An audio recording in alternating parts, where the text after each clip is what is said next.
Hello and welcome to week 7 procedural variations in functional analysis. Last week we started talking about functional analysis and recall that it's different than descriptive assessment in that it involves an actual experiment, if you will, or manipulation, systematic manipulation of antecedent and consequent events. Studies we looked at last week were sort of traditional, original, some of the original Awada articles, and in the last, 35 years since those have been the original article was published, there have been literally hundreds and hundreds of articles that have supported the effectiveness of functional assessment for identifying specific environmental events associated with various target behaviors.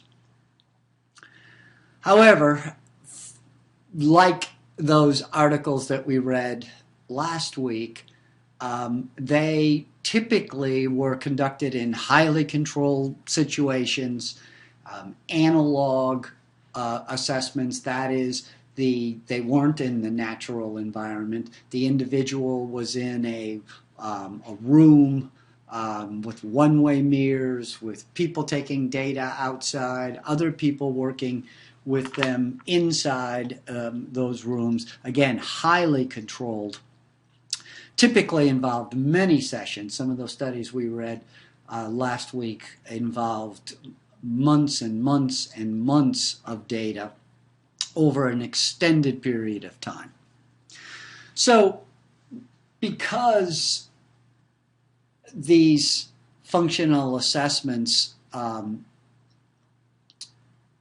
the early ones in particular, appeared to be so complex and time-consuming and cumbersome, a lot of practitioners, BCBAs, just sort of wrote them off, saying, well, I can't do this in a school environment, or I can't do this in a person's home, or I can't do this in an outpatient environment. And in fact, there are quite a few studies, obviously some of the more recent ones, that have demonstrated that functional assessments can be conducted in natural environments, and that in fact we can do more functional analyses than what we have been doing. In fact, even questioning the whole issue of, the 4 standard Awada conditions, of whether those are necessary. So some of the studies that we are going to be looking at, and that's what we're going to focus on over the next few weeks, are variations in functional analysis. And from a very practical point of view, how could you use this tool when you need to use it, that is functional analysis, in the settings that you are in? So we're going to talk about functional analyses that are naturalistic, that is, they were done in the natural environment where the behavior occurred. We're going to talk about some brief ones that are much, much shorter, done in a day or an hour or less. We're going to talk about the investigation of fewer variables. As I said, you don't necessarily have to include all 4 of the Awada variables in order for it to be a functional analysis. Remember, what is the definition of a functional analysis? It is a systematic investigation, an experiment, something you manipulate, looking at antecedent and consequent events that are affecting the target behavior. Well, you can maybe do that with 2 conditions. We'll look at some studies that look at that. I mean, you may have already done functional analyses. In a classroom, for example, if you experimented by moving two individuals further apart, or moving an individual closer to the teacher and then moving them back again and seeing if that affected their behavior, well, you did a functional analysis. We'll look at some trial-based functional analyses. These are very cool. These are perfect for a classroom kind of setting. So, for example, if you wanted to assess an attention condition, does a teacher or other students' attention affect the behavior of one of your students? You could incorporate it, and that's what trial-based means, right into the actual classroom setting. So if there's sort of a group setting, you could instruct the teacher to, again, experiment, do a few times where whenever the target behavior occurs, they attend versus they ignore and attend to some other behavior. And then finally, manipulation of target behaviors. This has been a real criticism of functional analyses too, is, well, you know, I can't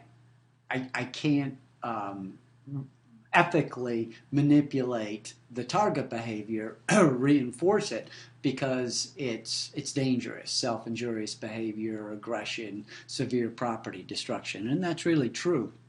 However, there are ways, and we'll talk about that sometimes those dangerous behaviors are correlated with less dangerous behaviors, such as swearing. And that you can manipulate that target, and that target is in the same response class as the more dangerous behavior that you're mostly interested in, but you don't have to manipulate it. So we'll look at those examples over the next few weeks. This week, we'll start off with 3 studies. The first one is the Northrop study, which was the first to introduce a brief functional analysis methodology in an outpatient setting. So they demonstrated that in 90 minutes they can conduct a functional analysis that appeared to be very useful for identifying effective treatments. So since that was done in 1991, several other studies came out, probably 10 or 15 studies came out in the next few years, saying all kinds of things that, wow, yeah, this brief really works. It works all the time. Oh, this brief never works. So I think the best study is this Koenig and Awada study that I asked you to read in '99, which used a very cool methodology to compare the results of a full functional analysis with a brief one. What they did is they ran full functional analyses, but they compared the first few points of the full with the results of the full to see whether they could have gotten the same results with a brief versus an extended. Very ingenious way of looking at it, I think. And they found that there was a moderately high degree of overall correspondence between outcomes based on a brief versus a full functional assessment. Now, I guess you look at those results, 66% of the briefs gave the same results as the full. Well, you could look at that and be optimistic and say, that's great. 3/4 of the time, I could get away with doing a quick 90-minute or less than that assessment. Or you can look at it and say, well, gee, it only works 66% of the time. That isn't very good. But the point is, it doesn't, of course, it makes sense that you're not going to be able to do a functional analysis successfully. That is, get some differentiation, come up with assessment results that lend themselves to a very specific treatment based upon the results of that assessment in every single case if you're just doing it brief. Some are going to be much more complicated, and they are going to require much more extended, which means those are functional analyses that most of us can't do in the environments that we're in. And those are individuals who may need to go into another environment if it's necessary to do those kinds of functional analyses, an inpatient environment. So the final study, I'm asking you to read, the Vollmer study, is a very thoughtful study, I think, and an important one. And I really encourage you to spend time with this study and make sure you understand it, because I think from a clinical point of view, if you're going to deal with individuals with undesired target behaviors, and I assume that's going to be the vast majority of you, I think this kind of approach, Vollmer's approach, is going to be helpful.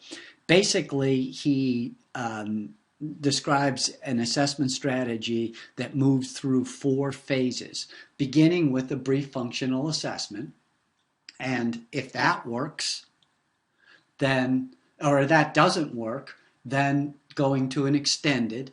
And if that doesn't work, that is, and when I say work, I mean doesn't produce some differentiated results that are going to be helpful for coming up with a data-based treatment, then he suggests other ways of looking at that. It could be because the behavior, the target behavior is really automatically motivated. That is, the social variables aren't important. Well, okay, then you can test that out by doing an extended alone condition without social variables.